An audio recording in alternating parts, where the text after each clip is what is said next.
Alors aujourd'hui, eh bien, je vais vous parler un petit peu de quelque chose, comme un petit peu tout le temps que c'est comme ça d'ailleurs, qui revient souvent. Euh, c'est vraiment quelque chose qui est, et c'est magnifique à entendre d'ailleurs parce que c'est plutôt encourageant, j'ai envie de dire. C'est une question qui revient souvent, qui est comment je pourrais me rendre utile? Qu'est-ce que je peux faire pour notre planète? Qu'est-ce que je peux faire pour la Terre? Alors, je vais essayer de partager une réflexion là-dessus avec vous. Euh, Moi, de ce que j'en ai compris, quand on la pose cette question, parce que quand les gens viennent en séance avec moi, avant qu'on parte dans le voyage, dans les vies antérieures et tout ça, eh bien, on révise ensemble les questions qu'ils ont emmenées. Et ces questions qu'ils ont emmenées, souvent, moi, par expérience d'en avoir entendu beaucoup qui se ressemblent, j'ai tendance à avoir déjà à peu près une approche ou savoir à peu près ce qui risque de se répondre. Donc je partage, j'échange ça avec les gens et je leur dis comment la réponse sonne en général bon bref, on essaye de voir ensemble pour essayer de la tourner au mieux, au plus productif pour eux. Et donc cette question, comment puis-je me rendre utile, comment aider la planète au mieux, comment aider. Alors c'est toujours dans une espèce de vision des choses où on parle d'ascension finalement. Comment bien vivre, comment bien traverser ce phénomène qu'on appelle l'ascension, comment bien l'accompagner, comment être au plus productif possible, et comment faire en sorte que ça aille dans le sens que nous, qui prenons cette position, jugeons comme être le bon sens. Euh, eh bien, je vais vous le dire aujourd'hui, ce qui vient souvent, ça m'est encore arrivé hier, hein. Ce qui vient souvent comme réponse, c'est que la meilleure façon qu'on a de pouvoir bien s'occuper du monde, si on peut dire ça comme ça, bien être dans la vibration la plus prolifique pour la planète, pour notre environnement, pour le phénomène de l'ascension. Bien que je le vois pas du tout comme il est annoncé par le New Age et l'histoire passer de 3D en 5D et tout, c'est pas du tout mon approche à moi, même si elle se rejoint quelque part. Mais comment bien faire ce passage, si on peut employer ces mots pour ça? Eh bien, la réponse, elle est souvent faites la meilleure expérience de vous-même. Et je crois que j'ai beau le répéter en long, en large et en travers, et d'autres, hein, pas que moi, hein, essayez de faire la meilleure expérience de vous-même. Eh bien, d'une part, c'est pas forcément compris, et deuxièmement, c'est pas forcément accepté, indépendamment d'être intégré ou pas. C'est quelque chose qui est pas forcément accepté parce que ça paraît relativement passif quand même comme mission, si on peut appeler ça sa mission. Et beaucoup de gens cherchent ça. Quelle est ma mission de vie? Quelle est bon? Alors la mission de vie, c'est toujours faire la meilleure expérience de soi-même. Peu importe que vous soyez ce qu'on appelle une bonne personne ou une mauvaise personne, si vous vibrez de façon à être heureuse, même en faisant des crasses, eh bien vous faites la meilleure expérience de vous-même et donc vous rayonnez quelque chose qui est extrêmement bon pour l'environnement, pour la planète, pour tout un chacun finalement. Même si au cas par cas, vous faites des actions qui en soi seraient mauvaises pour certaines personnes de façon sporadique et concentrée. Ce qui ne veut pas dire que bien sûr vous devez absolument faire des mauvaises choses pour vivre la meilleure expérience de vous-même. Mais même dans ce cas, ce serait mieux que d'essayer de faire quelque chose qui vous paraît juste et de le faire et que ça ne vous fasse pas vibrer. Maintenant, bien évidemment que la plupart des gens qui sont incarnés sur Terre actuellement font de belles choses et des choses productives et qui ont du sens pour pouvoir être dans le bien-être, on est d'accord. Et souvent c'est un petit peu refusé, c'est un petit peu mal pris parce que ça paraît quand même un rôle vachement passif.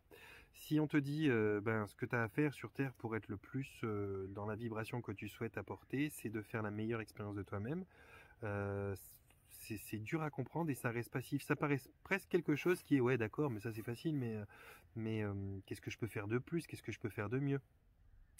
Alors, c'est pas si facile, hein. C'est pas si facile que ça parce que ça demande d'être capable de se prioriser.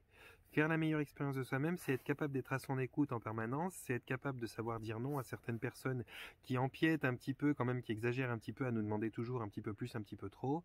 Et puis, ça nous demande de dépasser aussi notre besoin de reconnaissance et notre sentiment de faire du mal aux gens et tout, lorsque on commence à savoir apprendre à dire non. C'est vraiment quelque chose qui est pas forcément évident pour tout le monde d'apprendre à dire non. Et puis après, de savoir pas partir dans les extrêmes, parce que c'est pas parce qu'on doit apprendre à dire non qu'on doit dire non en permanence. Il y a quand même une conscience qui fait que il y a des choses qui sont importantes, même si on a besoin de se reposer. S'il s'agit de sauver la vie de quelqu'un, on va pas dire non parce que j'ai besoin de me reposer. Par contre, s'il s'agit d'aider à un déménagement, ça c'est pas vital. Si on a besoin de se reposer, on est capable de poser un lapin pour ce déménagement. Ça doit être quelque chose qui est envisageable. Bien sûr, c'est des exemples gros que je vous donne et c'est pas tout le temps dans ces contextes-là qu'on doit appliquer les choses. Mais en gros, c'est un petit peu ça que ça veut dire. Et donc, faire la meilleure expérience de soi-même, c'est extrêmement productif. Moi, je prends un exemple qui m'a été donné en séance. En vérité, j'invente pas des tonnes de choses, hein. La plupart des choses qui me viennent, ce sont des partages de réflexion parce que je réfléchis sur beaucoup de choses, comme quand je suis là en nature ou autre. Et puis, je, je vous fais des retours d'expériences, de questions que j'ai moi-même posées, soit moi-même, ou soit que j'ai posées parce qu'une personne me l'a emmené en séance et qu'elle voulait que je la pose. Et puis, voilà, je suis là pour entendre la réponse en même temps qu'elle. Donc, comme je suis un bon élève, j'enregistre, hein, bien sûr, et puis je l'ai après. Et c'est vrai que souvent, eh bien, faire la meilleure expérience de soi-même. Bon, alors déjà, c'est vécu comme on voudrait le vivre comme une mission. On voudrait dire, ouais, d'accord, mais comment je le fais? Et les gens assimilent beaucoup trop faire la meilleure expérience de soi-même, sa mission de vie, si vous voulez bien, avec l'objectif d'incarnation. Et ça, c'est deux choses différentes. La mission de vie, c'est de faire la meilleure expérience de soi-même.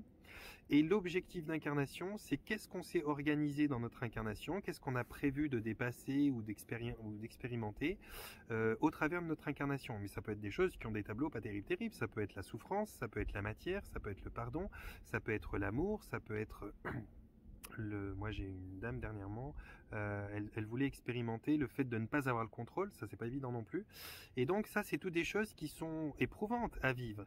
Mais même là-dedans, vous devez faire la meilleure expérience de vous-même. Ça veut pas dire que ça doit être confortable au possible, mais quelque part vous devez arriver à dépasser ça de la manière que vous trouverez la meilleure pour vous, et finalement d'en tirer une sorte de satisfaction, de valorisation, de fierté, de peu importe ce que vous allez mettre là-dedans, même si ça ressemble un petit peu à des aspects de l'ego. C'est quelque chose qui va montrer que vous avez réussi à dépasser tel ou tel événement et que ces expériences ne vous sont plus nécessaires parce que vous les avez vraiment bien intégrées, bien assimilées, et que vous n'avez plus besoin qu'elles se représentent à vous en permanence sur des cycles pour pouvoir les avoir compris totalement dans leur intégralité. Quelque chose qui est bien compris dans son intégralité, quand une leçon est bien apprise, c'est pas uniquement quand on a pardonné les différents bobos qu'on nous a occasionnés ou quand on a compris le sens du pourquoi on a souffert, c'est quand on en est à un stade où on est dans la gratitude et la reconnaissance pour l'expérience qu'on a vécue, même si c'est un truc horrible comme un viol ou le décès de quelqu'un ou le meurtre de quelqu'un devant nous. Quand on en est à être capable de remercier, alors je dis pas remercier la personne qui aura tiré sur votre enfant, c'est pas ça que je veux dire, il faut comprendre à travers les mots, mais quand on en est capable de remercier d'âme à âme l'expérience en tant que telle, même si elle est absolument traumatisante, ça veut dire qu'on a compris vraiment qu'est-ce qu'on était qu'est-ce qu'on était venu vivre. Et ce qui va vous permettre de comprendre ça, je dis pas que c'est qu'on se comprenne bien, je dis pas que c'est quelque chose qui est possible dans la matière très facilement et que ça s'apprend du premier coup. Mais quand on prend un petit peu de hauteur sur les choses, c'est-à-dire quand on passe plutôt que du mental à l'esprit, qui est beaucoup plus haut finalement, eh bien, on va pouvoir être capable de mieux comprendre ça. C'est-à-dire que quand on se fait ces choix d'incarnation, parce que certains sont encore même pas capables d'accepter qu'ils ont fait des choix d'incarnation où ils allaient vivre des choses traumatisantes. Mais quand on les fait, ces choix d'incarnation, pourquoi on se les fait si durs? Pourquoi on se les fait si éprouvants? C'est parce qu'en fait, au moment où on fait ces choix, on n'est pas dans la matière. On n'est pas là à se préoccuper d'un corps qui est périssable, à s'inquiéter d'une éventuelle souffrance ou à apprécier un éventuel plaisir, parce qu'on n'a pas de terminaison nerveuse, on n'a pas de corps pour souffrir et ni pour jouir quelque part. Donc on en est là à se dire, tiens, je voudrais expérimenter telle chose de la vie, telle chose de la vie ou telle chose de la vie, et on est conscient, on sait qu'on va le souffrir, ce passage-là, ou on sait qu'on va le vivre d'une façon qui est éprouvante, mais on n'est pas préoccupé par cette souffrance ou ce côté éprouvant, dans le sens où étant, au moment même où on le fait, étant dénué d'un corps de matière, on sait très bien que c'est vraiment un battement de cils pour la vie d'une âme. Et on sait très bien que aussi éprouvant et aussi aussi traumatisant et aussi douloureux que ça puisse paraître comme ça quand on le prévoit, ça ne reste que quelque chose qui est une illusion dans un corps de matière.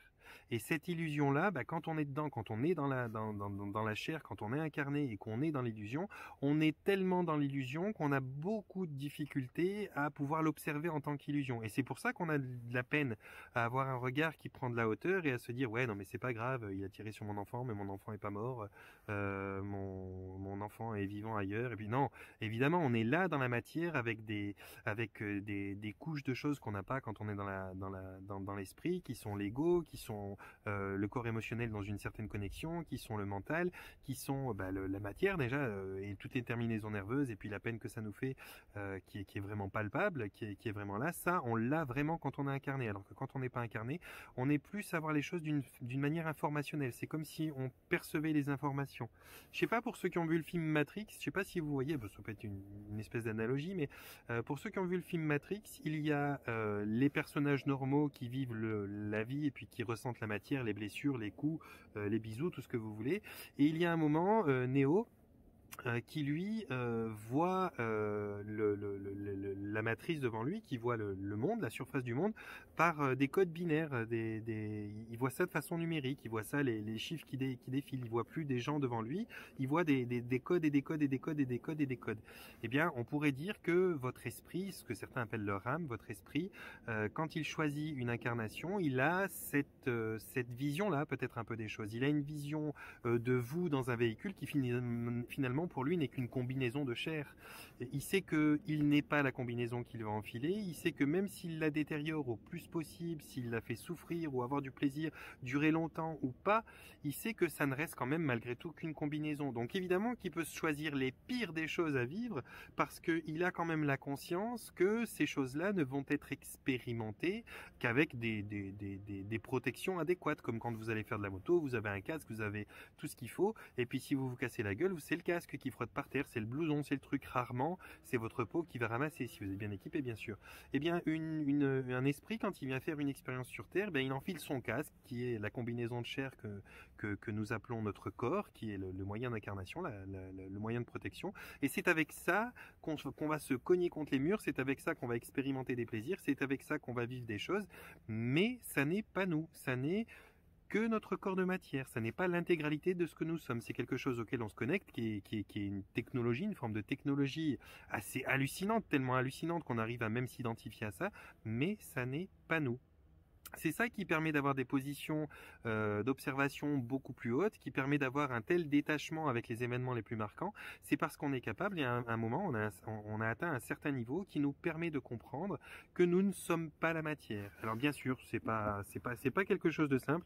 Je vous dis pas que c'est facile, je vous dis pas que vous y arriverez du premier coup, et je vous dis pas que vous devez complètement abandonner le reste. C'est pas parce que vous avez quelqu'un qui menace votre enfant avec un fusil que vous allez dire oh mais on n'est pas de corps de matière, je vais pas le défendre. Bien sûr que vous allez le défendre parce que vous êtes venu dans cette matière incarner quelque chose pour apprendre et pour expérimenter quelque chose. Mais une fois que c'est arrivé, ça n'est pas une finalité en soi. Ça veut pas dire que tout s'arrête. Et vous aurez beau même, par exemple, vous ôter la vie parce que vous croyez que vous êtes arrivé au bout des souffrances possibles, même là, vous verrez que vous allez quitter le corps et que vous allez encore continuer à vivre, et peut-être là que vous réaliserez que ah bah merde, finalement moi qui croyais que j'étais au bout, je suis encore pas au bout, et vous allez endurer des choses jusqu'à que vous compreniez. La vie d'un esprit, la vie d'une âme, c'est infini, hein. Donc je peux vous dire que vous allez pouvoir essayer de quitter la partie de la façon que vous voulez, si ça vous convient pas ou si ça vous est trop, vous ne la quitterez jamais. Vous quitterez la partie dans votre combinaison de chair, vous pourrez essayer de mourir avec votre corps, mais votre esprit, lui, ne s'arrêtera pas, et il est extrêmement persévérant. Tant qu'il n'aura pas compris, il va continuer. Vous le voyez à l'échelle d'une vie, hein. Quand on n'arrive pas à assimiler une expérience, par exemple, je sais pas, une union qui est désastreuse, qu'on a une copine horrible ou qu'on a un copain horrible qui nous fait du mal, tant que c'est pas compris, on se représente avec les mêmes histoires d'amour à chaque fois, comme si on devait réexpérimenter à peu près les mêmes histoires, et on en a marre de se taper toujours le même genre de nénette ou le même genre de mec. On se dit mais c'est pas possible, je tombe que sur des comme ça.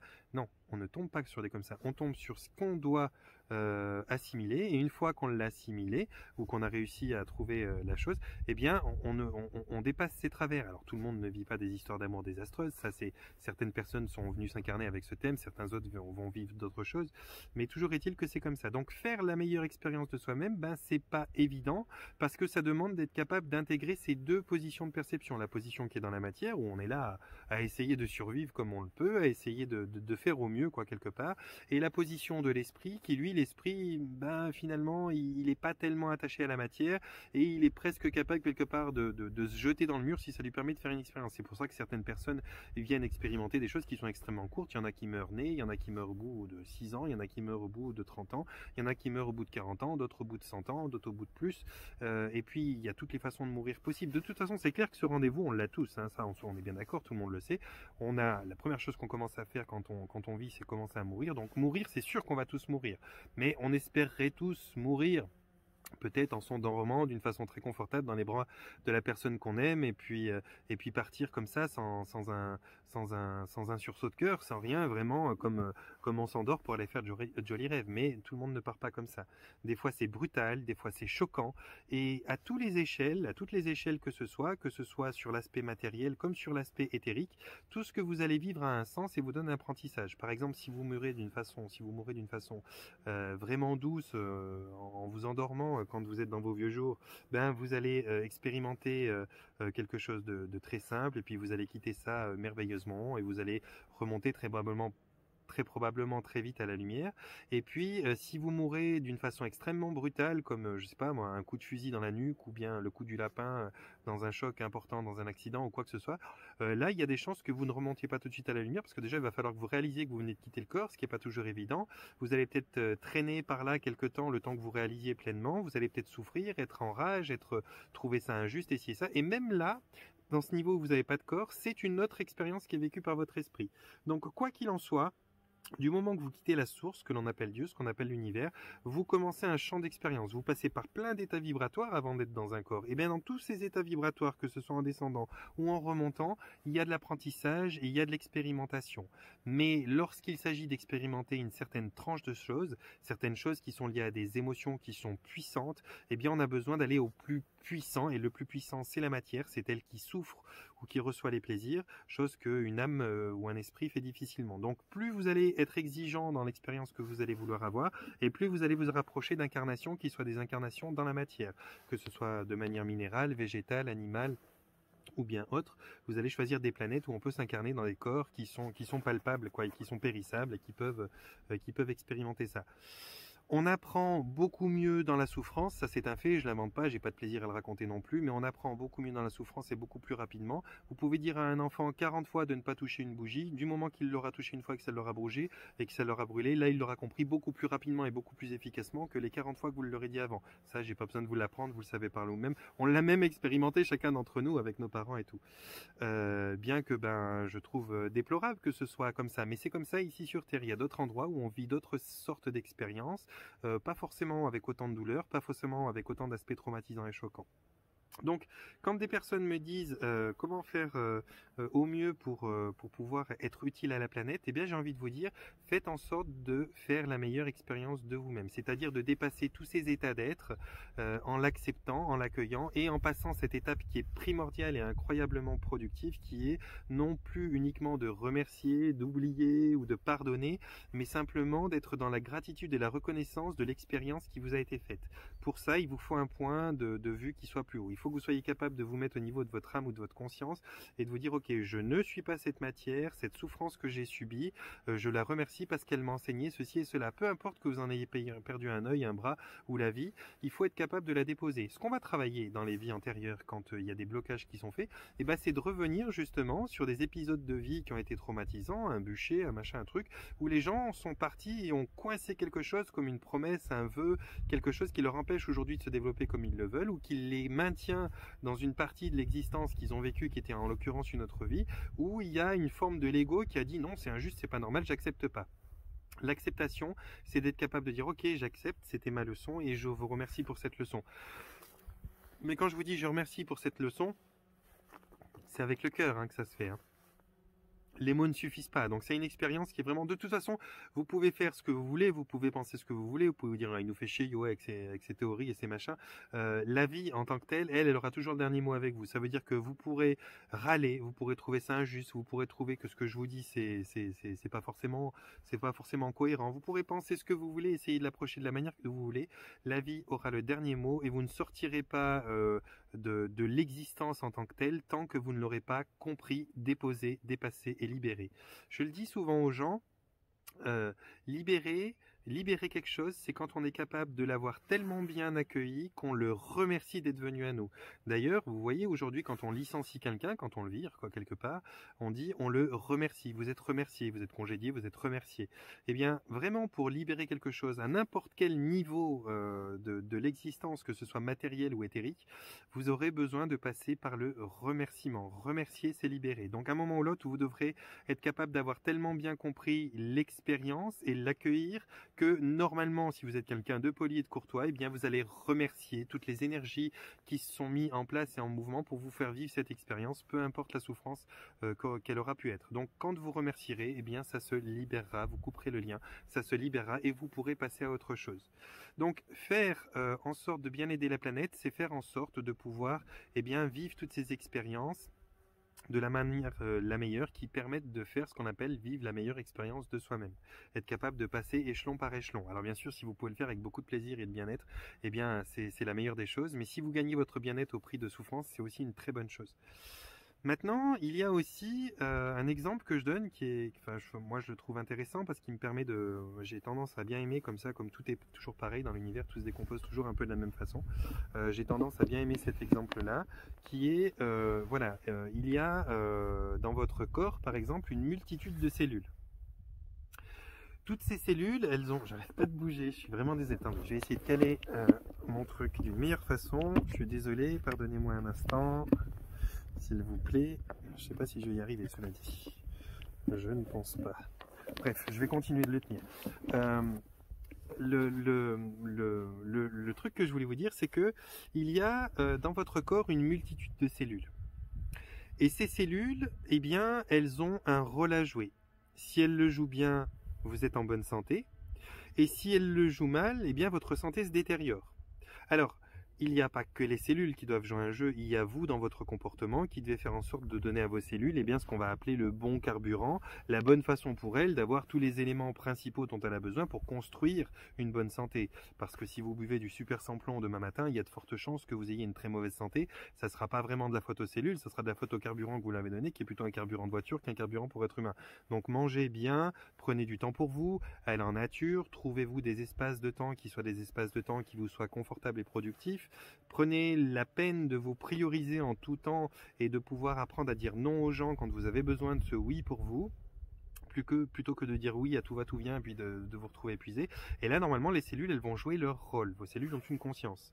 Eh bien vous voyez, si tout d'un coup une de vos cellules elle va pas bien parce qu'une raison X ou Y, on en est responsable, mais imaginons que on enlève cette responsabilité et qu'on met juste la cellule à l'observer elle-même et qu'on se dit tiens cette cellule elle va pas bien, elle est cancéreuse par exemple.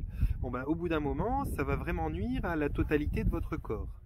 Eh bien, pourquoi ça va nuire à la totalité de votre corps? Parce que cette cellule, elle ne remplit plus le rôle qu'elle doit remplir, elle n'a plus l'action qu'elle devait avoir, et donc elle se retrouve à avoir quelque chose qui met en déséquilibre le corps. Et tout le corps va en être affecté. Alors que si elle vibre bien, tout le corps va aussi en être affecté, mais positivement. Eh bien, vous êtes des cellules à la surface d'un plan d'existence. Si vous jouez bien votre rôle, si vous persévérez, si vous faites en sorte d'avoir la bonne action, eh bien, vous allez faire en sorte d'avoir une vibration et un fonctionnement qui est utile à votre environnement. Si vous ne le faites pas, vous serez une cellule qui sera cancéreuse pour votre environnement. Si tout ce que vous faites, c'est détruire, vous allez être cancéreux. Si tout ce que vous faites, c'est prendre de la place sur les autres, monter sur la gueule des gens, que ce soit psychologiquement ou physiquement, eh bien, vous allez être exactement comme une tumeur. Une tumeur, c'est ça, hein, c'est un tas de cellules qui décident de ne plus mourir et qui s'ajoutent les unes aux autres et puis qui commencent à appuyer sur les organes adjacents parce que elles n'ont plus la possibilité de rester sur place, elles doivent prendre plus de place et donc elles commencent à appuyer sur un poumon, sur une rate, sur une prostate, sur ceci, sur ressources-là, et elle commence à infecter parce qu'elle ne laisse plus la place à l'autre de fonctionner correctement. Eh bien, quand on n'est pas dans une conscience de savoir respecter notre environnement, notre prochain, l'animal, alors même si vous le mangez, l'animal, c'est ok, mais vous pouvez le manger respectueusement. Ça paraît dingue ce que je vous dis, mais vous pouvez très bien tuer de temps en temps un animal avec respect et déférence, et puis le remercier, et puis le laisser quitter son corps de la meilleure des manières en étant accompagné par vous avant de le manger. C'est pas juste dans un abattoir, on le pend par une cheville, on lui tranche la gorge et on le laisse crever comme une merde comme ça, en pissant le sang, sans être vraiment mort à tous les coups. Donc il y a des façons de faire. C'est pas l'acte en lui-même, c'est la façon de faire qui peut permettre vraiment d'avoir un très bon fonctionnement. Par exemple, un cœur qui bat à la chamade, ça peut être vraiment mauvais quand il le fait pas au bon moment. Mais quand vous faites du sport, un cœur qui bat à fond la caisse, c'est tout à fait normal. Donc, c'est pas l'action de l'organe en tant que tel ou de la cellule en tant que telle qui est importante, c'est le contexte et la façon dont elle le fait. Si elle le fait au mauvais moment pour une mauvaise raison, ça va être quelque chose qui détériore. Si elle le fait au bon moment, de la bonne façon, pour les bonnes raisons, ça va être quelque chose qui est utile. Eh bien, c'est exactement ça qui se passe pour vous à la surface de la Terre. Si vous avez la conscience de respecter votre prochain, la nature, de vous respecter vous-même aussi parce que vous êtes une partie de tout ça, eh bien, normalement, il n'y a pas de choses qui vont être une tumeur à la surface de la Terre et pour votre propre existence. Et tout le monde, si tout le monde prenait soin de lui à s'écouter en premier, vous verrez que tout le monde serait dans des conditions de bien-être suffisantes pour qu'à chaque fois qu'on se croise, c'est des sourires et non pas des « je te reproche finalement ce qui s'est mal passé chez moi hier soir et ci et ça ». C'est vraiment comme ça que ça se passe. Donc voilà, la réalité elle est un petit peu comme ça, la façon que j'ai, la vérité que j'ai, ma vérité pour vous la décrire, ben forcément elle est un petit peu empreinte de moi-même, elle est un petit peu filtrée par mon référentiel d'expérience, mais en gros c'est ce que je voulais vous transmettre aujourd'hui.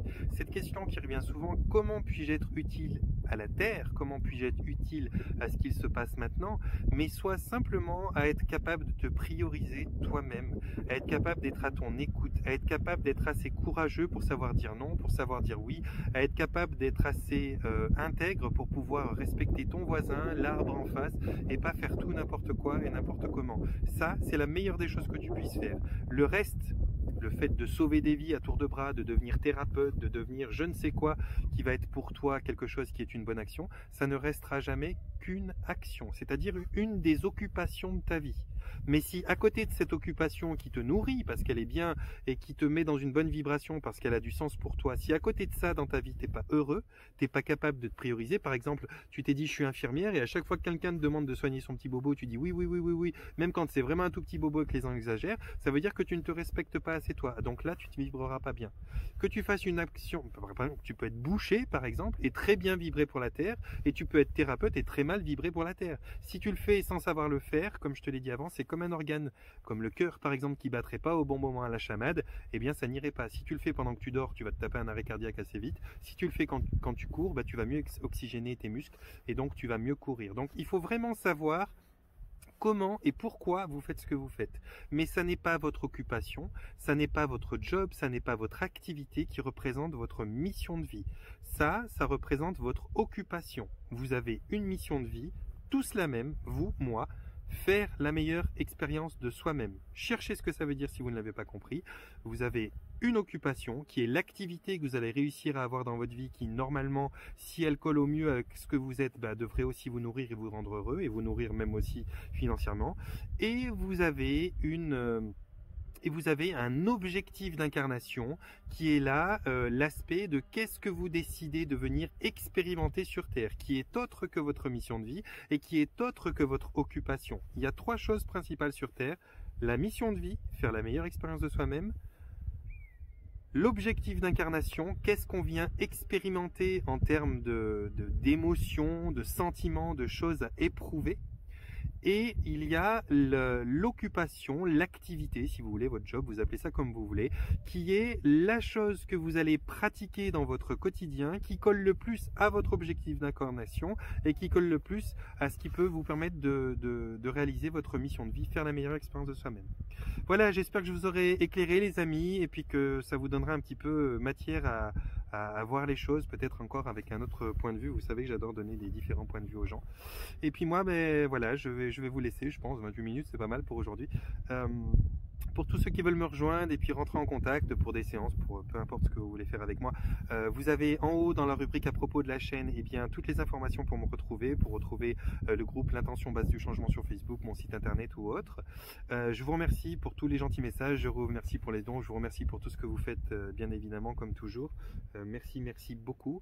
Et puis ben voilà, j'en ai fini pour aujourd'hui, je vous envoie mon panier de bisous, je vous souhaite de vous porter bien et je vous souhaite de prendre soin de vous.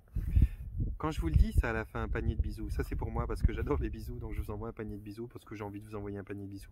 Mais quand je vous dis portez-vous bien, prenez soin de vous, portez-vous bien, ça veut dire mettez-vous un pied au cul, portez-vous, osez. Et prenez soin de vous, ça veut dire prenez toujours votre existence en priorité.